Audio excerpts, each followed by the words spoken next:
Donald Trump was sworn in for a second presidential term just over 100 days ago. He proclaimed a new golden age for the United States. We will be the envy of every nation. Today, the question of whether this golden age has arrived depends on whom you ask.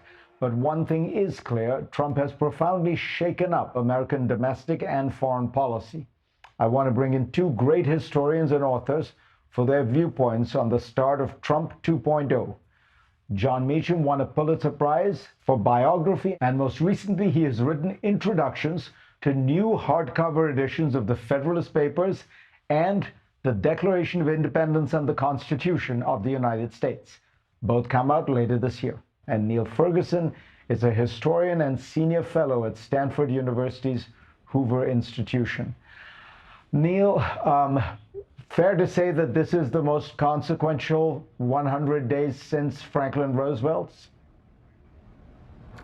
I think that is fair, Fareed. It's hard to think of any 100-day opening in our lifetime that has been so impactful. One of the most striking things to me is that Donald Trump has executed almost on all the commitments he made on the campaign trail, and I counted 37 video commitments on his campaign website, which pretty much predicted what he would do, most of it in the form of executive orders or other executive actions. In terms of the sheer volume of activity, it certainly bears comparison with FDR's first 100 days, but the sign is reversed, because we've come out of a boom. Roosevelt came out of a depression, and Roosevelt had a mandate to expand the federal government, whereas Donald Trump campaigned on shrinking it. So in a way, it's like the New Deal, but with the sign reversed, or the direction of travel exactly the opposite.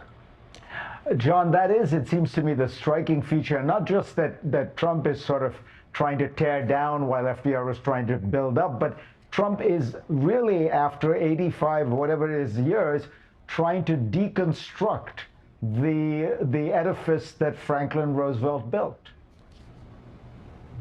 And I'd argue that it's beyond Franklin Roosevelt, that in fact what President Trump is doing is tearing down an order, both at home and abroad, that has its roots in 1933, but which ratified in 1953, when Dwight Eisenhower becomes president after a 20-year Republican drought, and yet refuses, in a classically conservative way, refuses to undo reality.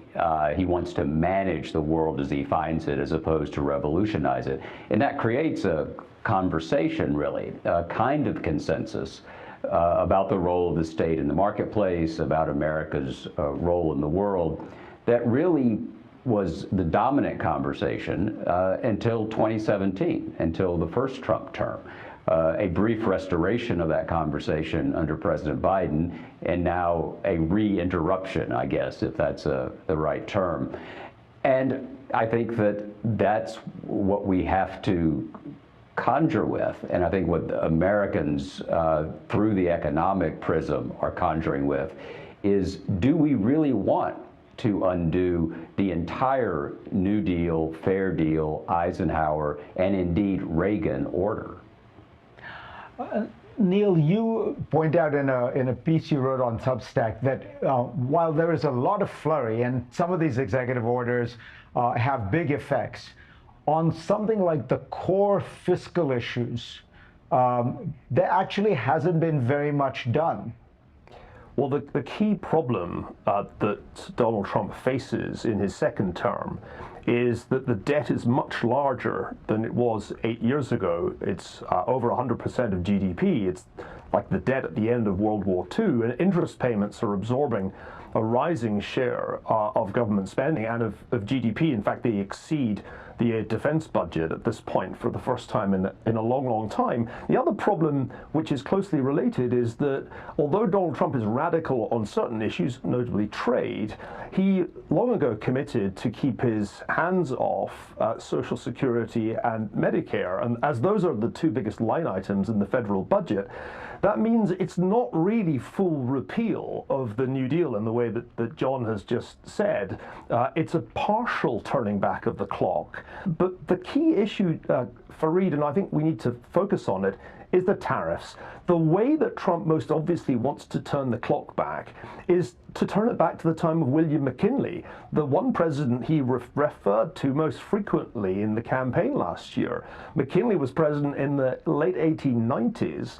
Before he became president, he was associated with protectionist tariffs. Now, tariffs have been presented by the president as a number of different things. A source of revenue is one of them, but also as a way of reindustrializing America. The question is, how much damage did he inflict on the U.S. economy on Liberation Day, April 2nd, when he threatened to hit just about every trading partner the United States has with very high reciprocal tariffs?